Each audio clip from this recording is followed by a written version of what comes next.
tun na ya fair lo taka pu sai lova contract na a tho emo mu emo chu mi chung chang ron da chu ma tle min ni ni ve la liam to bo wa khi a hot tho la in he chu tle min kan kal san lai to chu ti lai ron chuanin ama ngei na a ron comment na hi ke en ve in da trying to khia vala sai nova zo val ti hinia hi whatsapp facebook a po khana ma tho nia a post asa ka ke po na ka mu ti ka khave chia tak tak ani em ti kan ho tu te kan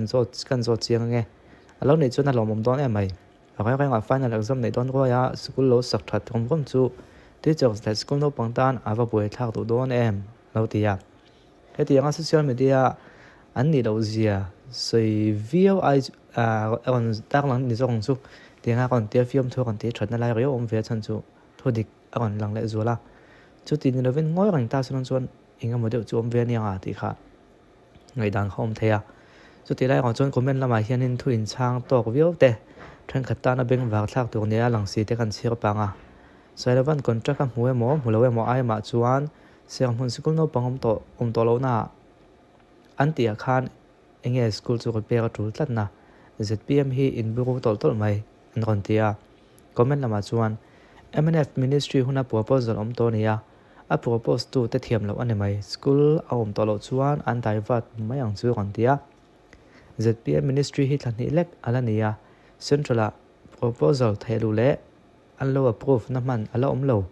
samagwa kalmang hi lo zero ve deula aron te bokani a thala ma chon soka thak na to a thalo lama chon soka kal ta ti mi pui hi kan van lem tak em tin ale lama a kon comment le a thilanga kan chu dina anga soi mai hi thwa soka thak ani emo a luen emo a dik chu dik lo chu dik lo ni mai an kon te ve bok ani ti chuan le ale to dei ta khan ni som pakhat la khasang ne sum ni pathum ti avan si ve ni som pakhat la khasang ne sum ni pathuma MNF an la soka ga sai lo badang MNF sai lo ani zok lo mo an kon ti a chu ani em ni helai kan en sin lo ka nge chu thil te chu hei hi a dei ta kha lo ni je kam o a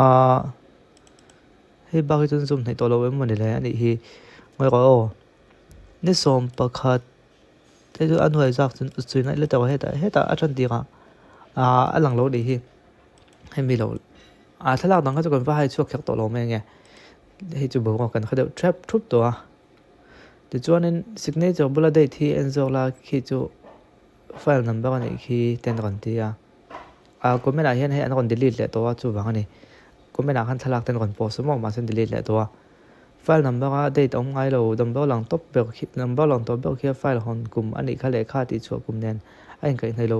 kalo me ti vel tani a thalak be kan delete de se chu a soi fia thelawa contract mulli sa khan ni som pakhat laka sang ni sum ni pathum te nia MNF sai lo mu ani yang zpm la soka lo tlat di velte an on comment bok ani le engam mo in be na de chu mani ti lang erang maya